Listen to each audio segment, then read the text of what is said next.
Preciados amigos y amigas, qué alegría que estemos todos juntos aquí en la Iglesia de Todos los Santos. Welcome, dear friends. What a joy it is for us to be together here at All Saints Church. This is Sunday morning live at All Saints Church. We have a phenomenal Rector's Forum coming up. Juliana Serrano has three really wonderful panelists with us to dive into the whole issue of COVID-19 and race from the perspective of healthcare. So that's going to be coming up in just a few minutes.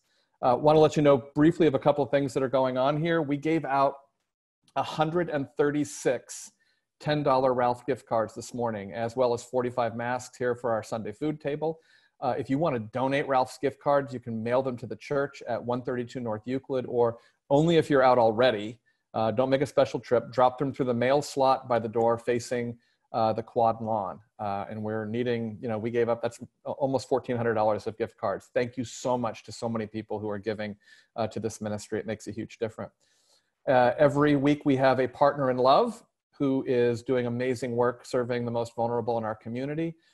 Today our partner in love is the National Day Laborers Organizing Network Immigrant Workers Safety Net Fund. And there'll be something going in the chat about giving to them. These are amazing people in our community among us who many of them are not accessing the same kind of help that the rest of us can. So please, please give to them. We hope that you're staying home as much as possible. And we also know that home is not a safe place for everybody. So some resources are going to go in the chat feature for the National Domestic Violence Hotline and also the Trevor Project. Those are great resources. And also please do not hesitate to reach out to us at All Saints Church if you are in a position where you are not safe. We are in an unprecedented time right now in this country and in this community. And one of the things that we are finding is that deep, deep divides and disparities that have always existed are being laid bare in new ways. And one of those is the racial divide in this country and in this community. And so I want to introduce our Senior Associate for Peace and Justice and Director of the Office of Creative Connections, Juliana Serrano. And Juliana has put together really a phenomenal panel for us to look at the issue of race and COVID-19. So Juliana, I'm just going to turn it over to you. Thanks, Mike. It's good to be with you all this morning, and thank you for allowing me to moderate this really important conversation that I hope will be the beginning of more conversations that we can have about the intersections between race and COVID-19. I know that so many of you are reading the news, just like I am, and hearing the stories of people who are impacted by this horrible infectious disease. And we thought it would be appropriate to bring some of our partners in, some of our friends in, to have a conversation with you all about what the implications are in terms of healthcare in particular and the disparities in health that exist today. And so I'm so delighted that we could turn to some members of our congregation and also one of our phenomenal community partners in the public health department to be part of this conversation today. So I will encourage all of you, if you have questions that come up during the course of the program, please use the Q&A function that'll be available at the bottom of your screen to enter in your question, and then I'll do the best job I possibly can to filter those to the appropriate person as our conversation unfolds. I also just want to let you know that typically our forums end at 10:45 and we give ourselves a break before Children's Chapel begins. But today we're probably going to extend that just a little bit because this conversation is so important. We have three experts here with us. We want to take advantage of our time. So we'll probably go just a little bit above and beyond the 10:45 benchmark, which I think will serve us really, really, really well. So with that being said, I am going to introduce our three panelists before we get our program started. So I will first start with Manuel Carmona. Manuel is the Deputy Director for the City of Pasadena Public Health Department. In addition to leading health equity initiatives, he manages department operations and performance management. Prior to joining the City of Pasadena, Manuel worked in various municipal operations, including economic development, human resources, and parks and recreations for cities big and small. He is a participant in the National Leadership Academy for the Public's Health and a program designed to advance the capacity of multi-sector partners to improve community health through collective impact initiatives. He is also an alumnus of Health Equity Awakened and Leadership Pasadena. Manuel earned a Bachelor's of Science in Community and Regional Development from the University of California, Davis, and a Master of Public Administration from the University of Southern California. This fall, he will start an Executive Master of Public Health program at the University of Washington. Welcome. I'll next introduce Dr. Nicole Gatto. Dr. Nicole Gatto is currently an Associate Professor in the School of Community and Global Health at Claremont Graduate University, where she also serves as Director of the PhD in Health Promotion Sciences program. Dr. Gatto earned her MPH from the Fielding School of Public Health at UCLA and her PhD in Epidemiology from the Department of Preventative Medicine at USC's Keck School of Medicine. Dr. Gatto's research has focused on environmental, occupational, lifestyle, and genetic risk, and protective factors for cardiovascular and neurological diseases, specifically Parkinson's disease and dementia's cognitive impairment. Dr. Gatto co-founded the Milagro Alegro Community Garden. In 2010, with colleagues, Dr. Gatto developed LA Sprouts, a nutrition, cooking, and gardening intervention program aimed at reducing the risk of childhood obesity in predominantly Latino elementary school age children. In February of this year, Dr. Gatto was named a Fulbright Scholar, and in early 2021 will travel to Iceland to teach and do research at the University of Iceland, assuming the pandemic restrictions are lifted. Nicole is an active member of our All Saints community as a lay Eucharistic visitor and a member of our community care resource team. Welcome, Dr. Gatto. And then we have Dr. Giancarlo DiMassa, who is an emergency medicine physician at Providence Holy Cross Medical Center in Mission Hills. Holy Cross is one of the busiest emergency rooms in the country, and it is the only trauma center, stroke center, and heart attack center for large, low-income, primarily immigrant community. At Holy Cross, Dr. DiMassa acts as the assistant director of the emergency room, where he oversees patient satisfaction and works to develop innovative programs to provide more sustainable care for Holy Cross's most vulnerable patients.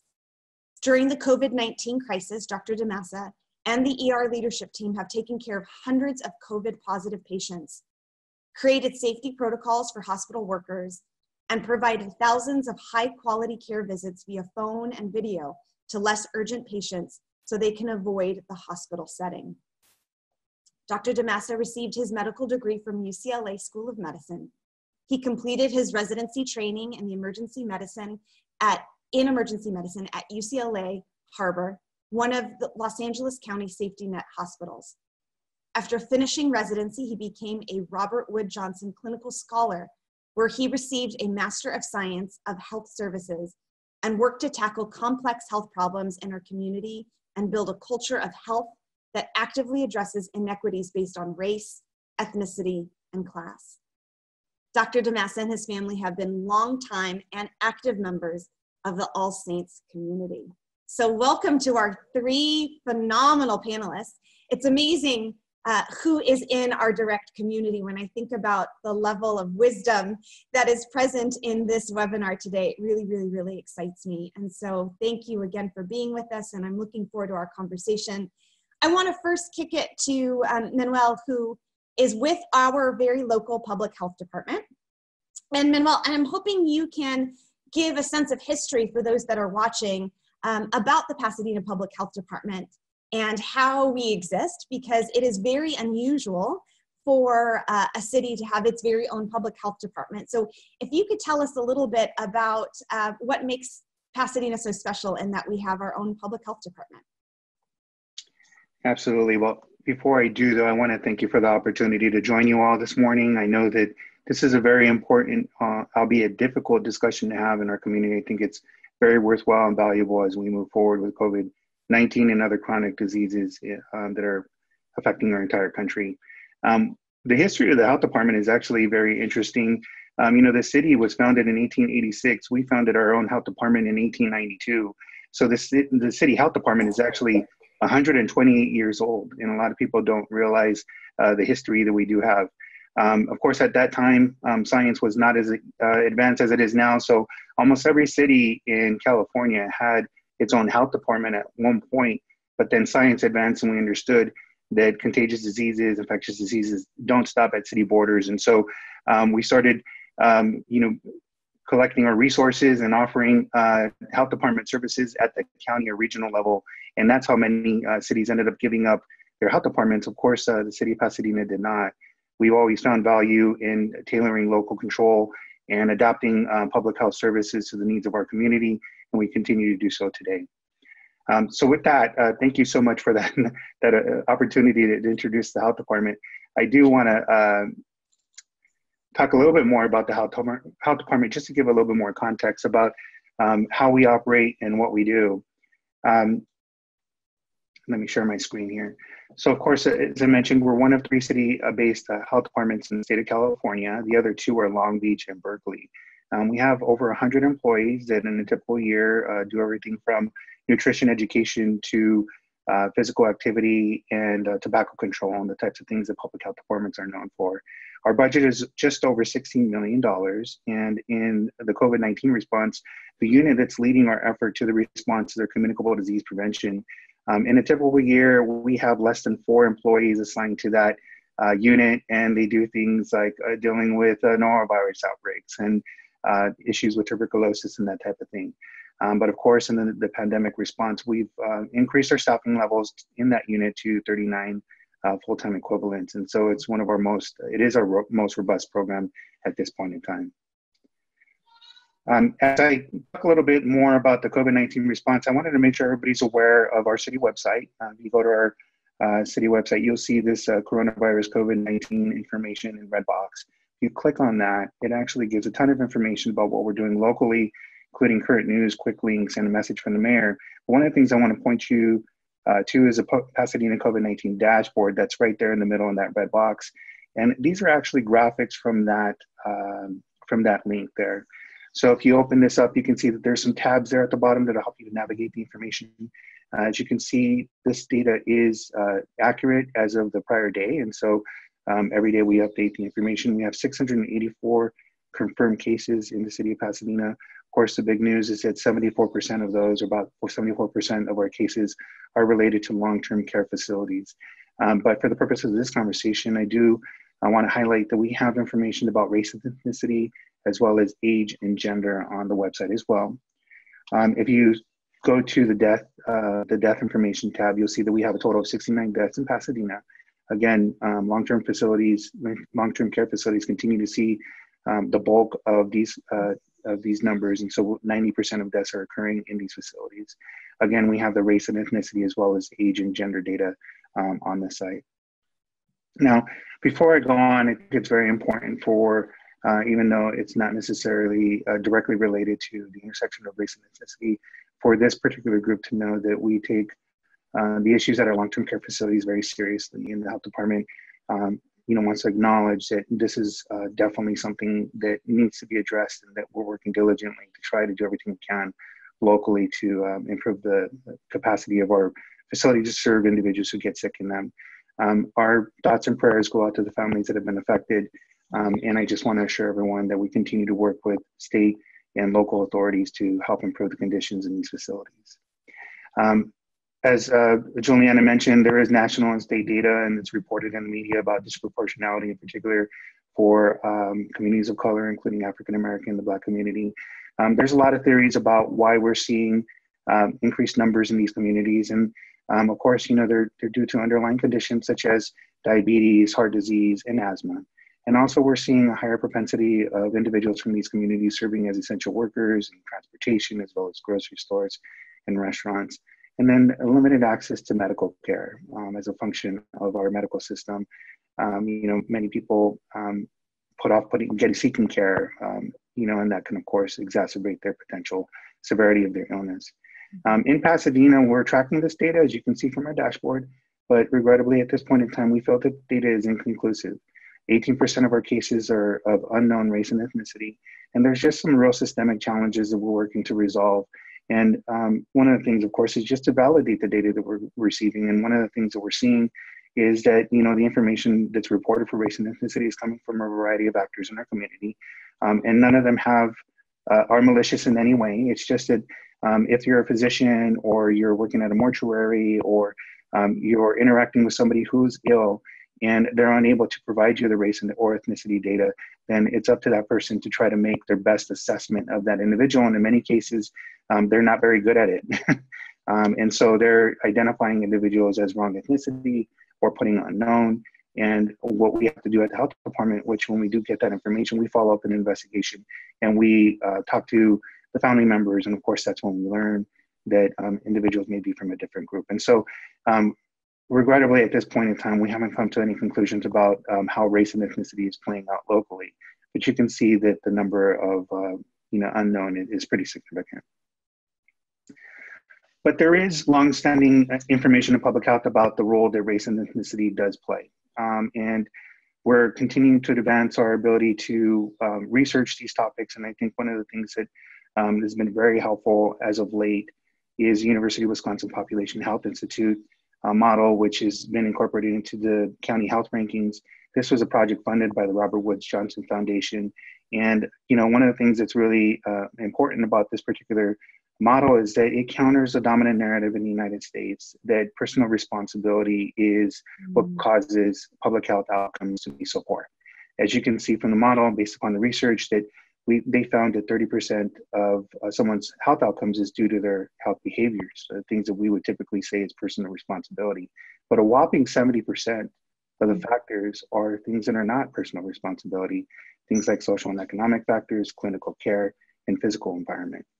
In public health, we call these the social determinants of health. Of course, they're the conditions that people are, living, working, and aging in that impact their long-term public health outcomes. And it's important to note that, of course, power and resources play a significant role in the development of these circumstances. So with that, I want to give a quick introduction to an analogy which the Racial Equity Institute developed called the Groundwater Approach. It's the idea that if you're at a lake and you walk out to the lake one day and you see one dead fish, then you have a tendency to say, oh, something must have been wrong with that fish. But if the next day you come out to the same lake and you see 50% of the fish are dead, then you say something must be wrong with the lake. The next day you walk 5 miles down the road, you find a second lake and 50% of the fish are dead there as well. Then you think to yourself, there must be something connecting these two lakes. Somehow the second lake got poisoned. And then the third day you walk out to a lake or drive out to a lake 50 miles down the road and you find another lake and it's exactly the same thing. You're left with only one conclusion, and that is that the groundwater is contaminated. But when we look at systems across the United States, we see the same disparities or inequities playing out between the Black and white experience across multiple systems. So each of these systems is its own lake. And we can see that the inequities that are playing out are significant and they're consistent. And so if you look at health education, criminal justice, child protective services, and economics, you can see that the Black experience is starkly different than white. Now, again, the dominant narrative is that, people don't take care of themselves, they make wrong choices. And regrettably, that's something that we have to counteract, because what we're actually seeing is when you dive into the data, is that personal responsibility, like what University of Wisconsin found, is just not supporting that analysis or that theory. We look specifically at infant death, and this is national data that we're looking at on this chart. You can see that African-American experience versus white is that they have a 2.2% chance, or 2.2 times as likely to have an infant death as their white counterparts. And one of the things that we look at the research is that even when controlling for social economic factors, inequity and infant mortality remains the same. And so that study done by Stockwell in 2014 showed that a high school graduate with a white background had a better infant mortality rate than a graduate educated African-American woman. And regrettably, that the social economics didn't explain the inequity. And we also found that African-born women, so women born in Africa, have a similar infant mortality rate to American-born white women. And then finally, there's a weathering effect that Geronimus in 2005 identified, that identified the impact of institutional racism created by chronic stress that can lead to chronic disease and early death in African Americans and others who are experiencing institutional racism. And this data is not just national, this is local. You can see in LA County, African American infant mortality rate is 3.3 times as much as white counterparts. And even in Pasadena, that we're at about 2%, or excuse me, I keep on saying percent, 2.2 times more likely to see infant mortality in African Americans versus white counterparts. And when you think about this overall, anytime that there's a system that has inefficiency, regardless of the issue, then it ends up affecting the entire system. And so when we look at life expectancy for the entire population in the United States, it's disconcerting to see that there is an inequity when we're compared to comparable countries. And so life expectancy has always been less than what we're seeing in other countries. And regrettably, in the last few years, since 2014, we're starting to see the life expectancy in the United States is not just leveling off, but it's actually declining. And that's obviously a troubling sign when other countries continue to increase their life expectancy. So the questions for COVID-19 in the future is, how do we explore the impact of institutional racism on health outcomes, including overall population?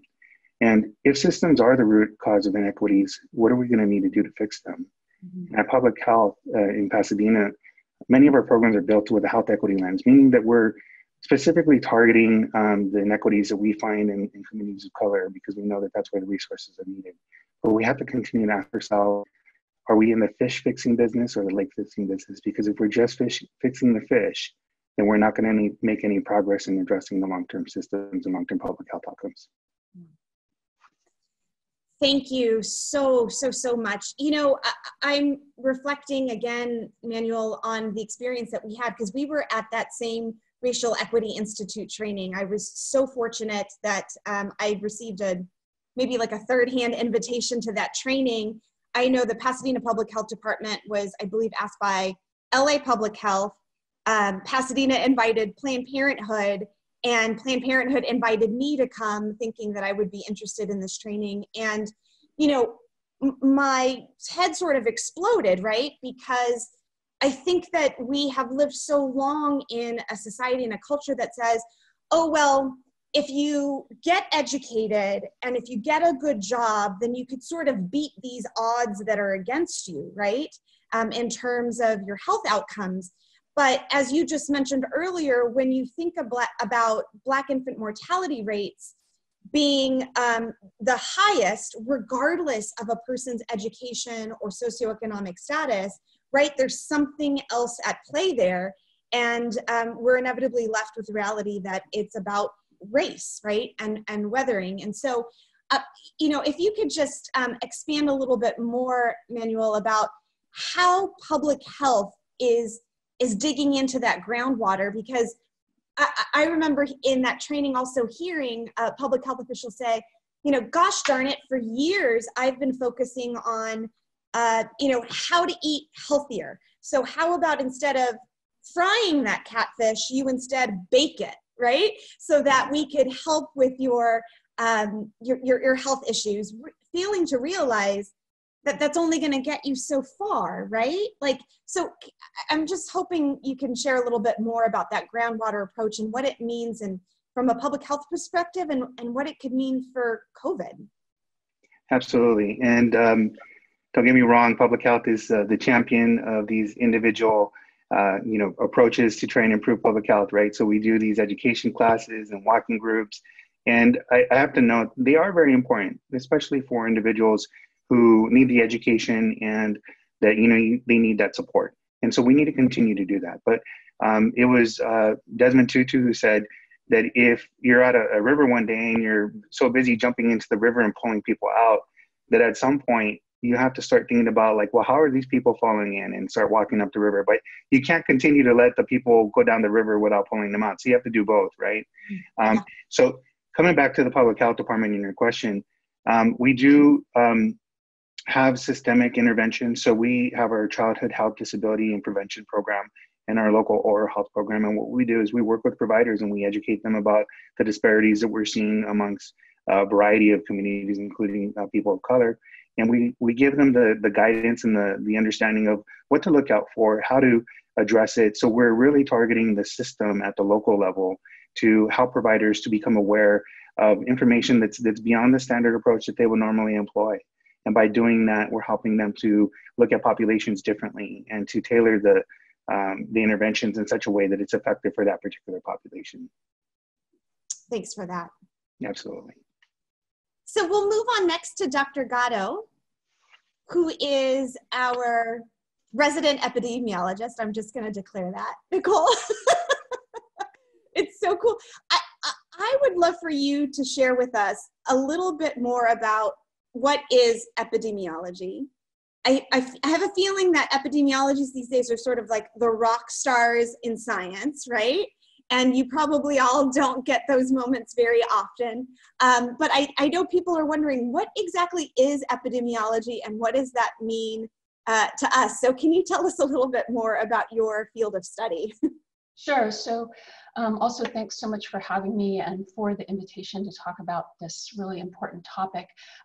Right, I think prior to about 2 to 3 months ago, most people probably had not heard of epidemiology. Yeah. And so epidemiology is the study of diseases in human populations. And epidemiologists, so we are health scientists who work to understand risk and protective factors for diseases. So we do this with the objective of being able to make recommendations to prevent disease from occurring in the first place. So thus preventive medicine. And actually call it divine intervention, Juliana, but being on a panel placed between public health and medicine this morning. So epidemiology you can think of as a link between public health and medicine. Great, I didn't even plan that. I wasn't sure if it was planned or not, but good job. Epidemiologists tend to characterize ourselves as either chronic disease epidemiologists or infectious disease epidemiologists. And so my expertise is in chronic disease epidemiology. But I think we'll see this morning as we work through our conversation that there really is an interrelationship, Manuel set that up, between chronic and infectious disease epidemiology, particularly for COVID-19. And so I'm gonna share my screen. Let's see. Okay. Okay, so from an epi standpoint, a little bit of history. So as the pandemic was unfolding in the United States, there started to be reports of possible disparities in COVID-19 by race. And so epidemiology, kind of at the outset, we are a data-driven science. And this can be quite a challenge during outbreak investigations because data may not initially be available. And there's many reasons for this. So you've probably heard public health and medical professionals saying throughout this pandemic that we're really learning about COVID-19 as we're going along. And this can be extremely challenging. So COVID-19 is a new disease. We've really only known about it for about 5 months. And you know, on the flip side, people spend their entire career studying a disease to understand it.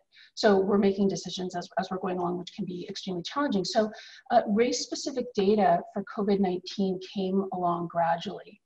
And there are some reasons for this. So as Manuel alluded to, in a time of a pandemic, usually it's kind of an all hands on deck. So this is a fast-moving disease, fast-moving epidemics.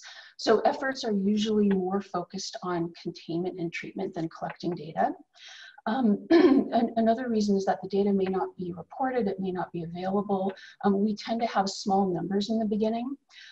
So these are all, kind of reasons that drive, this availability of data. So in April, the Centers for Disease Control and Prevention published COVID-net data. So this was for the month of March. So we really started seeing some of the racial disparities around this time. So COVID-net, it's a population-based surveillance system. It integrates data from 14 states. This is on hospitalization reports. So the good thing about COVID-net is that this is not just count data, and I'll show you why this is important in a few minutes. So today, data on race for cases of COVID-19 disease is released by 46 states, for deaths by 40 states, and for testing, 3 states. So California is not one of these 3 states. And I'll also talk about why this is important when we start looking at the data. So we should exercise caution when we compare data between states. And there are a number of reasons for this. So remember that the data that we have, the numbers that we have, are based on testing. And testing does differ between states. So the availability of testing does differ between states. There's also differences in reporting between states. There's also lag time in reporting of deaths. So this, can make this complicated. And then, as Manuel pointed out, so even for states that report this data, there are substantial amounts of missing data. So we really need to think about even what we're discussing today as an incomplete picture. So let's take a look first at some California data.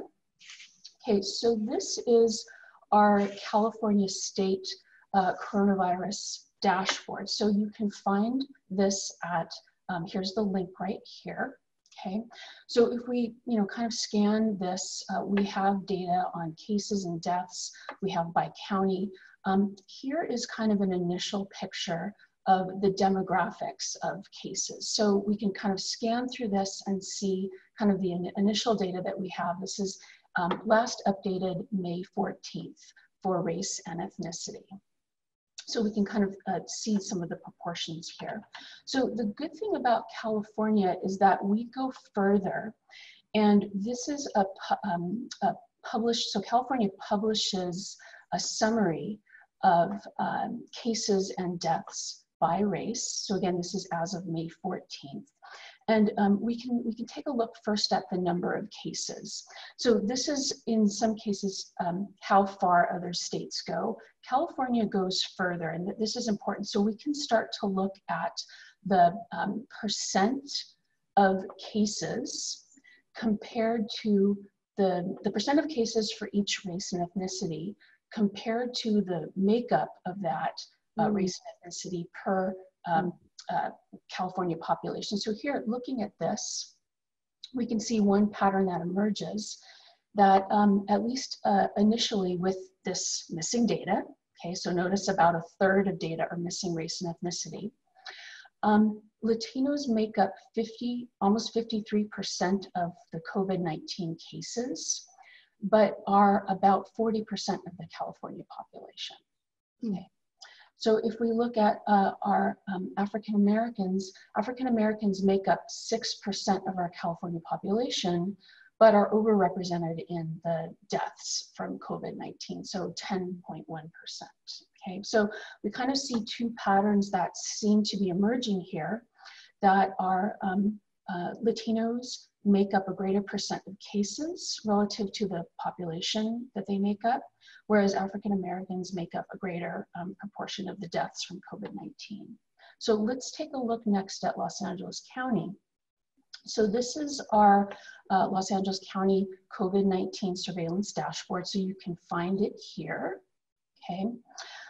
If you go to, it's a little difficult to see here, but on the upper left side of the screen, there's the demographics tab. So if we were to click on that, we can take a look at our data by race for our county. Now, one good thing about our Los Angeles data, so we go a little bit further in Los Angeles, and this is definitely a strength. So Los Angeles publishes data by rate. So this is a way that we can fairly compare different segments of the population, because these are adjusted for the proportion of the population that these groups make up. So if we look here in our last column, the crude rate, we can also see a similar pattern to California. So persons who are of Latino or Hispanic ethnicity or race have a relatively high crude rate. This is of being a case of COVID-19. Okay.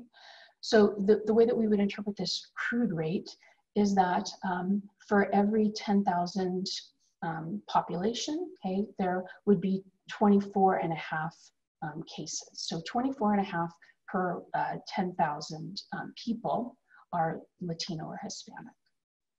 So we can do the same with our death data. okay?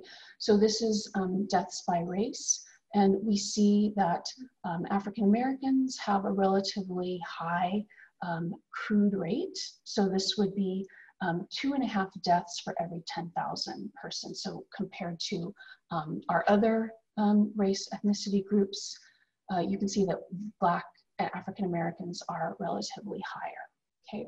So one thing to know about our epi data is that our data do not tell us why. And so we would really need to conduct further research to examine these questions more fully, but we can start to put forth hypotheses, and I think Manuel did a nice job introducing this as well. So if we start to look at some of the hypotheses that have been put forward, so it's important to know that cases are indicative of infections. So here we want to consider factors that would lead to infection with the coronavirus. Okay, so there's a number of different factors that we can look at that have been put forward. So this is socioeconomic factors, so more employment in essential occupations, less able to work from home, not being able to afford not to work, right? Not having paid sick leave, okay? One other factor could be more or less access to testing. So remember that the data that we have are based on who are being tested.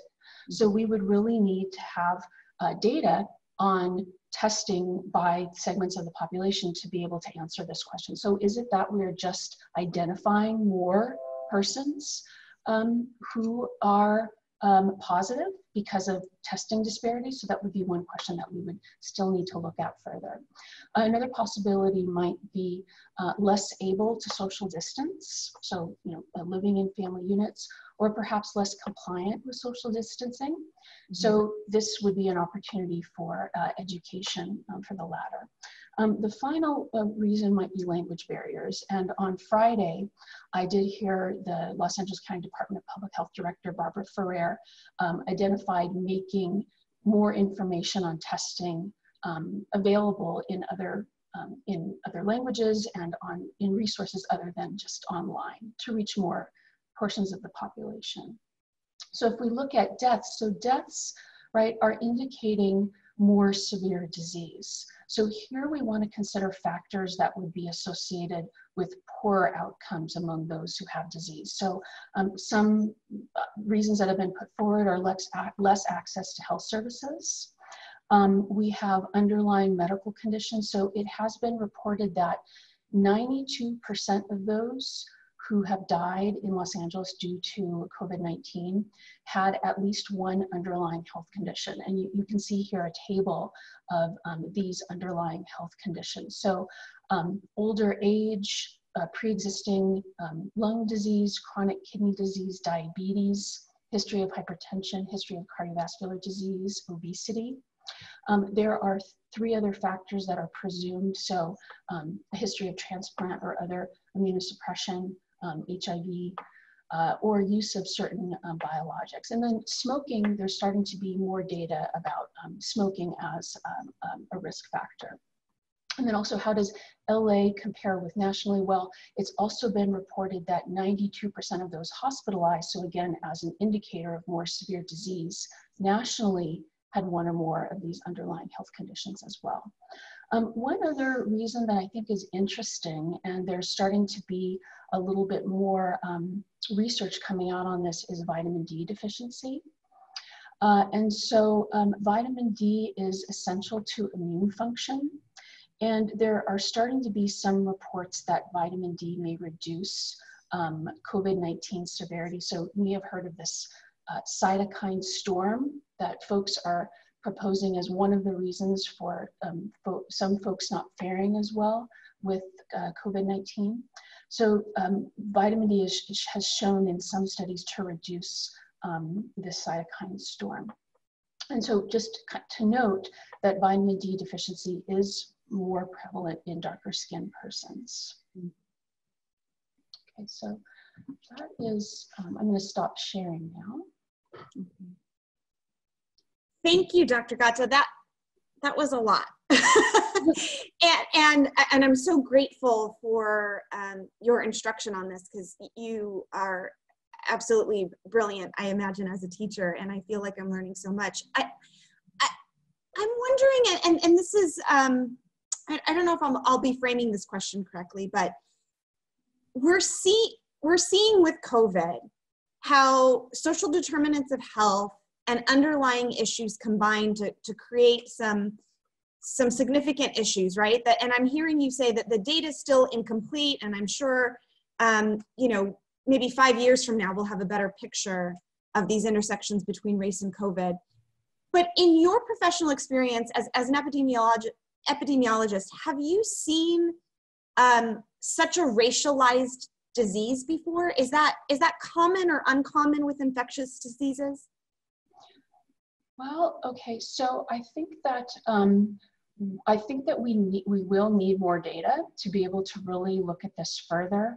I think that the one way to really address this question of the underlying medical conditions, which maybe is where we're going with this, is we would really need to see what we call the joint distribution between race and underlying medical conditions to really be able to look at that further. So those numbers are actually quite staggering if you look at the high proportions of people who have had one of those underlying medical conditions, and the likelihood of either being hospitalized or dying from COVID-19. So that's definitely something that merits further research. Great, thanks for that. Yeah, I know I was very moved by how at a press conference, Dr. Fauci said, you know, in regards to the underlying health conditions for communities of color, you know, that we have some major issues in this nation, and that, you know, COVID is highlighting them. And when we've sort of been able to when we get able to put our fingers around COVID, we're still going to be left with this challenge of figuring out how to address these underlying health issues and how they segment certain portions of our population, namely people of color, right? And so I think this is why this conversation is so important to me, is that we begin talking with one another about these realities and how we might come together to address solutions to them, right? So thank you for that, Dr. Gatto. We're gonna move on to Dr. DiMassa now, who is, if I'm gonna call Nicole our resident epidemiologist, Giancarlo, I'm gonna call you our resident physician. Let's see, are we gonna get a spotlight on you? There you are, fantastic. No pressure. But it's great to have you with us. I know you are actively working in a COVID unit, and so I'm hoping, Dr. DiMassa, you can share first, you know, what is a COVID unit? What makes that different than any other units that might exist in a hospital setting, and what are you specifically doing there with your colleagues? So thanks so much for having me. This is great to talk to everybody. So I'm actually an emergency room doctor, and our hospital has slowly over the past 3 months basically become one big COVID unit. At baseline, we're a 450 bed hospital, which is a very large hospital. And over the past 3 months, we've basically become about 50% COVID. In the meantime, our hospital has actually decreased in bed size from 450 beds to about 225, because we're just not seeing the regular things that we see. We're seeing fewer strokes, and we're seeing them later. We're seeing things that I haven't seen in my career before. Patients with blood sugars 50 times higher than the upper limit of normal, because patients are really waiting to be seen. And it's pretty shocking. But in terms of the COVID unit in the emergency department, we were lucky here that we saw other states go first. So we were in communication with Washington when they had their initial outbreak. And we were able to kind of plan and make a game plan for the hospital. And what we've done in the emergency department is we've basically split it up into 3 different parts. So we have a large tent that is erected outside, and that's for the patients who most likely have COVID but are low risk. And the main way that we're determining whether or not patients have risk or high risk is on their oxygen saturation, because it's the struggle to breathe. And Nicole mentioned the cytokine storm. It's that cytokine storm that affects their lungs that is ultimately killing people. And so if they're low risk and their oxygen levels are okay, we typically treat them outside in this enclosed tent. If they're sick, then we bring them inside and we have a whole ED that is basically dedicated to those patients. And we have them all in a negative pressure area, sucking the air out of the room so it doesn't spread to the rest of the hospital. We have it enclosed in a seal over the entire area. And the providers that go into that area are in full PPE. And just anecdotally, our providers actually enjoy that area in a weird way because there's so much anxiety in the hospital that at least in that area, they're controlled. They have the whole hood that we call the capper or the papper, or they have multiple layers of N95s. And then if they're not ill with COVID or they're not the walking well, then we have the patients in the remainder of the ER, which we are still gowning and putting on masks and glasses for each patient now. And it's been incredible over the last couple of weeks as testing has become more widespread. We're able to test most of the patients that get admitted to the hospital or that are getting transferred. And it is just shocking to us when we see a patient that we never expected COVID in and it comes back positive. So it's just a reminder how important it is for us to be safe. Now on the wards, a COVID unit is basically a respiratory unit that stays enclosed. And our ICUs now are almost 100% COVID patients. Oh my goodness. So Dr. DiMassa, are you seeing in your patients this intersection between race and COVID? Yeah, we are. And I'm going to share a slide with you. This is just the data from our hospital. Hopefully you can see it. So at this point, we've seen over 200 COVID patients.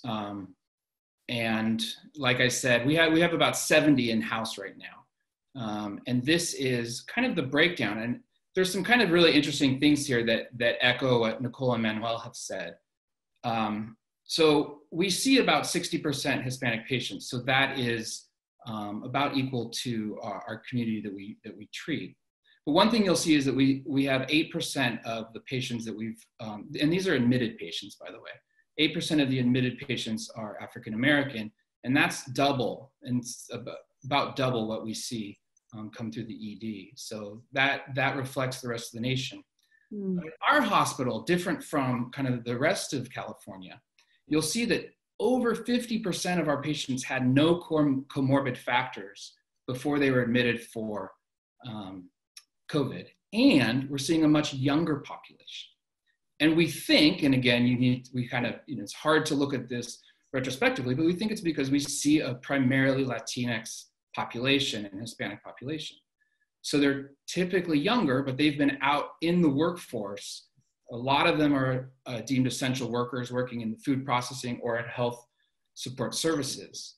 So they're getting exposed and coming in, younger and relatively healthier prior to getting this disease. And I mean, this is anecdotal, but I think all of our ER doctors are just surprised at how many sick young patients we've seen at our hospital.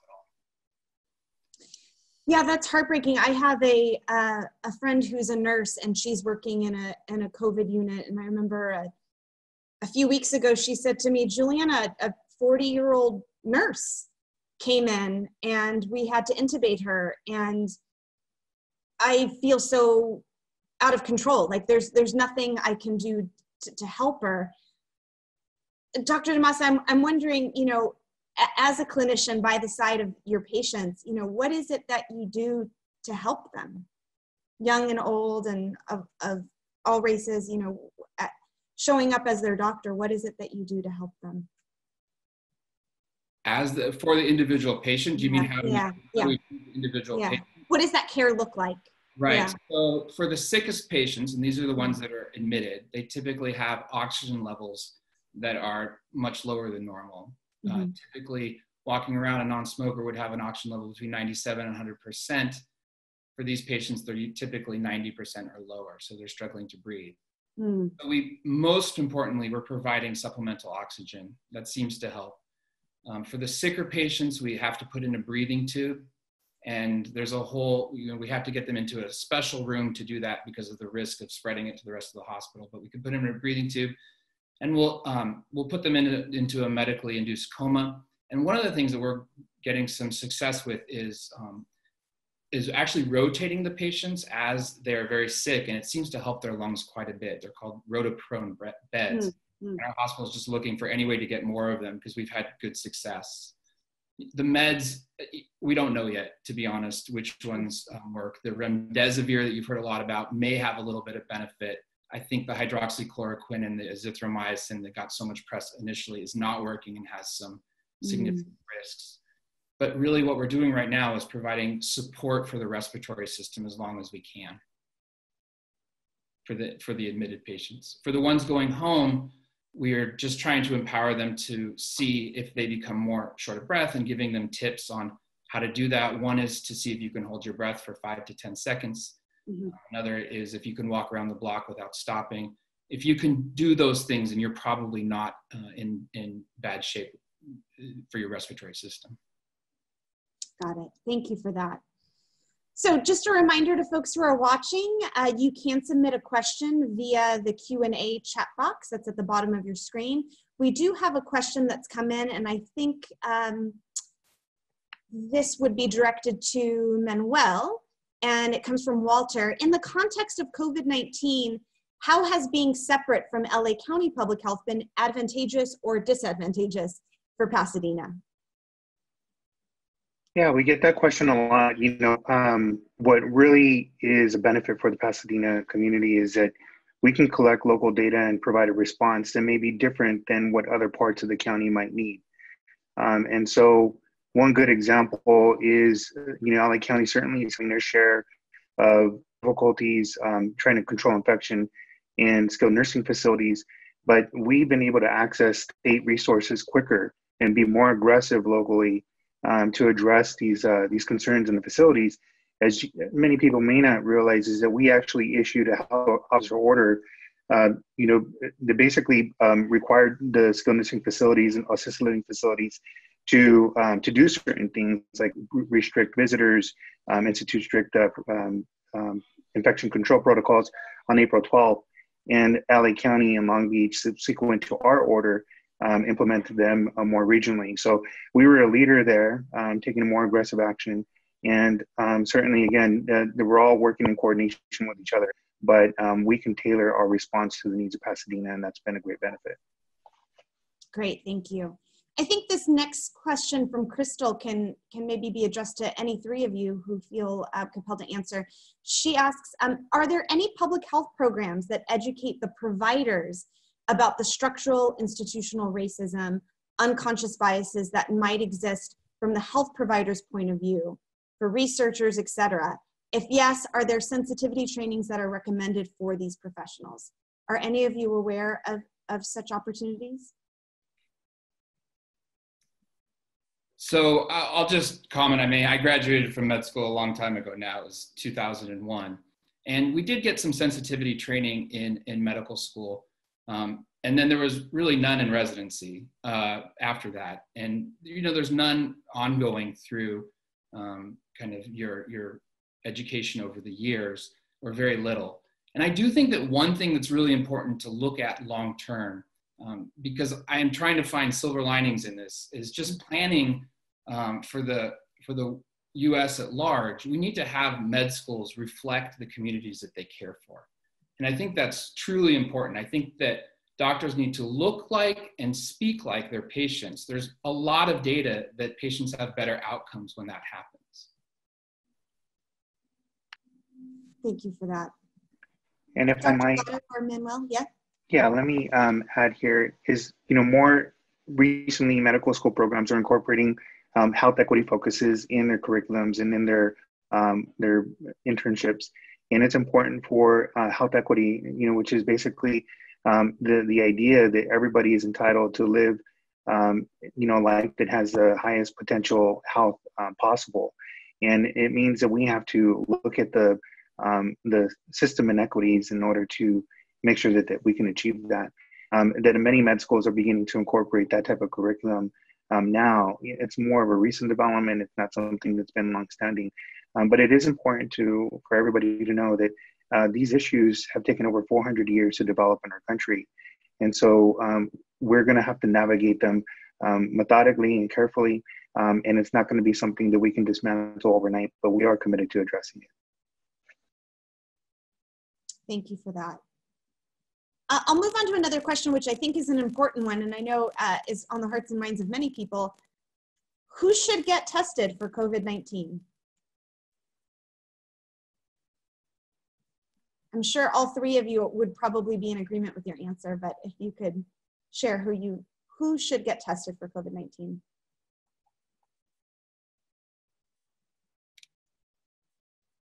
Let's ask Manuel, yeah, or Dr. DiMassa, yeah. Go ahead, Manuel. Oh, I saw that Dr. Gatto was going to speak, so I was going to get her a chance. Well, I was going to say, I think there's probably each of us could contribute to this. So, yeah. Well, okay, from an epi standpoint, we do need population-based data so we can start to get a sense of how widespread the coronavirus is in our population. So I can speak to that need. So if also the idea of antibody testing. So antibody testing starting to, so we've got the testing for active infection versus testing for past infection. So that will give us a sense of how widely distributed the disease has been in our population, which will be important to know moving forward. Thanks. And I would add that from a clinical perspective, a public health perspective, that our focus right now is still on mitigation and really trying to understand who has a potential to infect others. Regrettably, here we are 3 months into, 4 months into this pandemic, and we still don't have adequate testing supplies or methods to test the majority of our population. And without that, it's impossible for us to really understand where the sources of infection are coming from and to begin to address those sources through policy changes. So it is important. Our focus right now is strictly on clinical, but eventually we do need to move towards what Dr. Gatto is talking about, is that testing everyone is really the ideal. Thanks. Dr. DiMassa?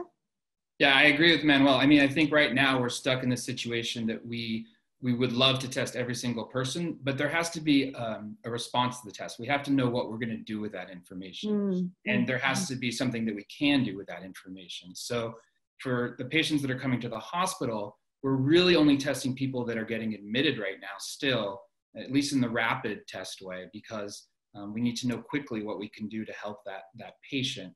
And up until recently, we were referring everyone else to public health facilities to get tested kind of on a population level. Great, okay. So before we wrap things up, because we have run out of time, I'm hoping that each one of you could share with our audience, we've got 206 people watching right now, what is the single most important thing that individuals can do right now to stay safe and healthy? And we'll start with Manuel and go to Dr. Gatto and then Dr. DiMassa. Sure. Well, I want to make a note, and Dr. Pereira from LA County says this frequently, but nothing about the virus has changed. And so the risk is the same. And it's important for everybody to adhere to health officer guidance, including wearing face covers and washing your hands frequently to make sure that you're limiting your risk if you do end up going out into public. So take those precautions and monitor your health, making sure that you know your body. So if you see any changes, then you can seek out medical attention immediately. Thanks.